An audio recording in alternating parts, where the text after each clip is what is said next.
السلام عليكم ورحمه الله. مرحبا بكم معايا من جديد في عالم راني من الطبخ والوصفات الطبيعيه. اليوم ان شاء الله كيف ما كتشوفوا معايا غادي نشارك معكم واحد الوصفه هائله جدا اللي هي عباره على تيراميسو كيك بواحد المقادير بسيطه وفي متناول الجميع.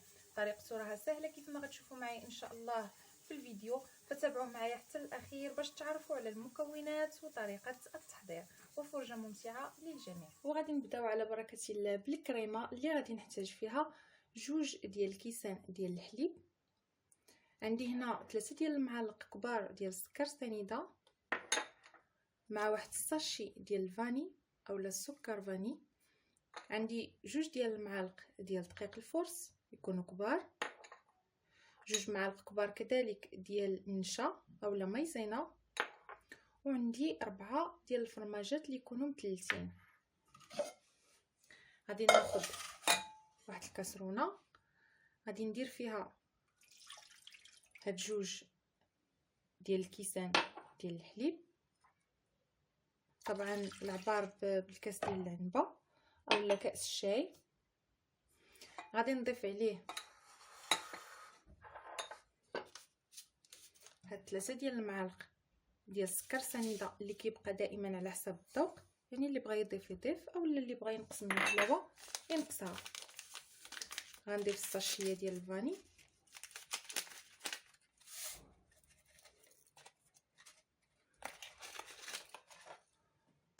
والفورس ولا الدقيق الابيض مع ديك النشا.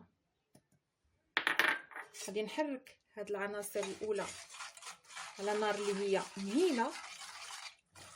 طبعا حتى غادي يبان ليا الخليط بلي راه ولا كيعقد. عاد غادي نضيف هاد 4 ديال الفرماجات اللي مثلثين. الكريمه ديالي كيف ما كتشوفوا ها هي راه قربت توجد، يعني راه بدات كتعقد. كيف ما قلت لكم غادي تستمروا في التحريك حتى كتشوفوا بلي راه قربات تاخذ القوام اللي بغينا، داك القوام الكريمي. صافي دابا غادي نضيف عليها هاد 4 ديال الفرماجات اللي قلنا مثلثين. هاد الكريمه كتجي لذيذه وكيف ما شفتوا حتى المقادير ديالها ساهلين وبساط وفي متناول الجميع. غادي نحرك هكذا غير على ما يذوب ليا هاد الفرماج وغادي نطفي.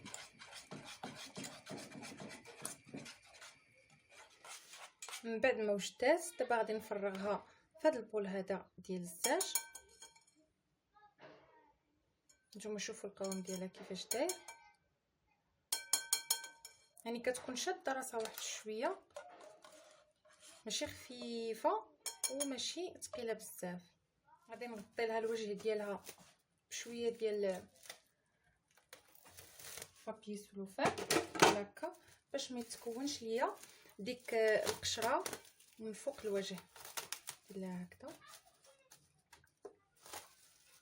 وغادي ندخلها للثلاجه حتى تبرد ليا مزيان وندوزو باش نحضروا الكيك. بالنسبه للكيك غادي نحتاج ليه واحد جوج ديال البيضات بحجم متوسط وبحراره المطبخ، واحد الساشي ديال الفاني، نص كاس ديال السكر سنيده اللي كيبقى دائما على حسب الذوق. بالنسبه ليا غادي نكتفي به لان مازال غادي ندير اولا غادي نضيف ديك البودره ديال الشوكولا وغادي تكون حلوه، فبالنسبه ليا هاد نص كاس كيجيب ليا لي ديال الحلاوه في هذا الكيك. بالنسبه لكم ممكن تزيدوا اولا تنقصوا. عندي كاس ديال زيت المائده غير مملوء يعني زيت روميه. عندي واحد الكاس ديال دقيق الفرص يكون نوعيه جيده، واحد الكاس ديال الماء دافي، واحد المعلقه كبيره ديال الخميره كيماويه، جوج ديال المعالق كبار ديال الفيرميسيل الشوكولا. علاش غادي نستخدموا في هذا الكيك؟ باش نحصل على داك الشكل اللي هو رخامي، يعني دوك النقيطات كيجيو في الكيك زوينين. الا ما متوفرش عندكم ممكن انكم تعوضوه بالكاكاو. بالنسبه ليا هنا درت معلقه صغيره مملوءه ديال الكاكاو، نتوما غادي تضيفوا جوج ديال المعالق كبار ديال الكاكاو. هادشي الا ما متوفرش عندكم الفيرميسيل شوكولا. غادي نبداو على بركه الله. غادي اول حاجه نديرها هي غادي نطرب هذا البيض مع هذا السكر وهذا الفاني غير في الميكسور حتى يبان ليا بلي اللون ديالو ولا شفاف، ونرجع معكم. من بعد ما خلطت البيض ديالي مع السكر مع الفاني غير في مولينكس اولا الخلاط الكهربائي، يعني ما كيحتاجش واحد الوقت كتير، دابا غادي نكملوا بالخلاط اللي هو يدوي. غادي نضيف الزيت،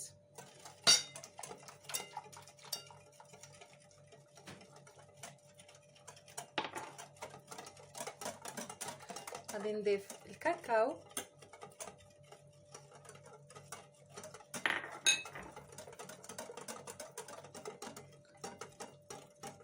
وغادي نبدا نضيف بشويه بشويه داك الماء اللي قلنا دافي، مع الاستمرار طبعا في التحريك باش داك البيض ديالنا كيبقى لنا طالع.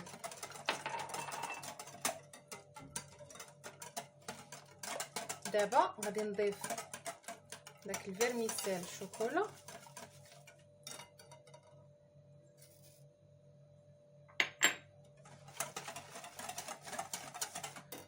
وغادي نجيب واحد شويه ديال الملحه، غنديرها فوق من الدقيق، غير واحد القبصه باش تحيد لينا ديك البسوله. نضيف الخميره كيماويه،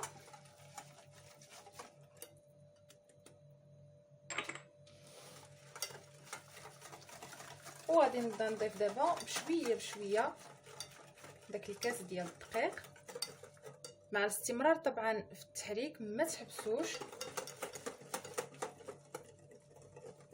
حتى غادي نخلط هاد العناصر مع بعضياتها مزيان ونرجع معكم. الكيك ديالي صافي ها هو واجد، والمول كذلك هو واجد، مدهون بشويه ديال الزبده ورشيت فيه شويه ديال الفينو اولا السميده. ما بغيتش ندير الفرص باش ما يخليش ليا داك الاثار ديالو، يعني كيبقى ابيض. واللي خلاص ما عندوش يدير غير الفرص ولا يدهن مزيان بالزبده. وغادي نفرغ الخليط ديالي في المول بحال هكذا. طبعا الفران عندي مسخن من قبل، غادي ندخل الكيك ديالي حتى غادي يطيب من الاسفل ومن الاعلى طبعا، وغادي نخرجو ونرجع معكم باش نكملوا تتمه الكيك ديالي. من بعد ما كيطيب تقريبا خدا لي واحد 25 دقيقه، صافي غادي نخليه دابا واحد 5 دقائق يرتاح عاد باش غادي نقلبو من المول. بهذا الكاس هانتوما شوفوا وضع واحد المعلقه صغيره ديال القهوه سريعه الذوبان، واحد شويه ديال السكر ماشي بزاف باش ما تحلاش لينا بزاف، لان هذا غير واحد السيرو باش غادي نشرب هذا الكيك هذا. دابا غادي نضيف عليه شويه ديال الماء سخون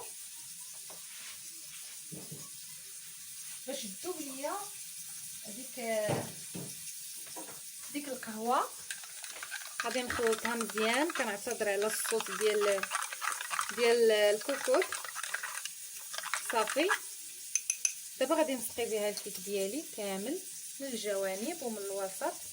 كيعطيها هاد القهوه كتعطيها واحد المذاق، راكم عارفين المذاق ديال القهوه كيتواتى بزاف مع الشوكولا ومع الكاكاو، كيجي زوين. اذا غادي نستمر هكا حتى غادي نسقيها كامله نرجع معكم. كيف ما كتشوفوا، شوفوا اللون اللي عطاني داك الفيرميسيل اللي قلت لكم، يعني ما كيجيش اسود، كيجي اللون اللي هو رخامي. هادشي علاش فضلت انني نديرو بدل الكاكاو. وكما قلت لكم في الاول كيبقى لكم طبعا الاختيار. دخلت الكيكه ديالي للثلاجه تبرد شويه وجبت الكريمه حتى هي باش نوجدها. غادي نضيف عليها دابا واحد المعلقه كبيره ديال الحليب، غير باش نعاود نخلطها باش ترجع ليا كريميه كيف ما كانت في الاول، فقط بهذا الطراب هذا. كما شوفوا غنطربها مزيان ترجع ليا مزيانه باش نزين بها. صافي الكريمه ديالتي ها هي وجدات. غادي نديرها دابا نزين بها هذاك الكيك. غادي نحاول نوزعها مزيان بحال هكا. راه كتجي هاد الكريمه هذه زوينه بزاف، غير جربوها. وكيف ما شفتوا راها اقتصاديه، ما فيهاش شي مكونات اللي هما صعابين. غادي نعاود نغطيها، غادي ندخلها للثلاجه واحد شويه، غير واحد شويه ماشي بزاف، ونخرجها ونوريكم التزيين ديالها كيفاش كيجي. غناخد دابا شويه ديال الكاكاو وغادي ندوزو بحال هذا الشكل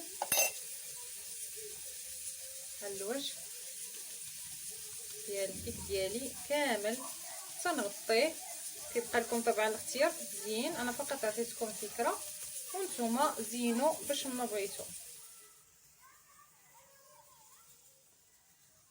تيراميسو كيك ديالي ها هو وجد. الشكل النهائي ديالو كيجي سامبل وزوين. غادي نقطع معكم واحد الطرف باش تشوفوا كيفاش كيجي حتى من الداخل، غير مكلف ولكن المذاق لا يعلى عليه. نوريه لكم دابا، راه كيجي اكثر من رائع. وهذا الشكل ديالو من الداخل كيف ما كتشوفوا، ديك الكريمه اللي زيناه بها مع الكيك هانتوما راه اسفنجي رائع لذيذ بزاف، اقتصادي وسهل في التحضير. الوصفه ديالي وصلت للنهايه ديالها، كنتمنى انها تكون عجباتكم وتجربوها. طبعا ما تنساوش تخليو لي لايك ولي كومونتير ديالكم. بها كنقول لكم الى اللقاء، كنضرب لكم موعد في فيديو جديد ولاحق ان شاء الله. مع السلامه.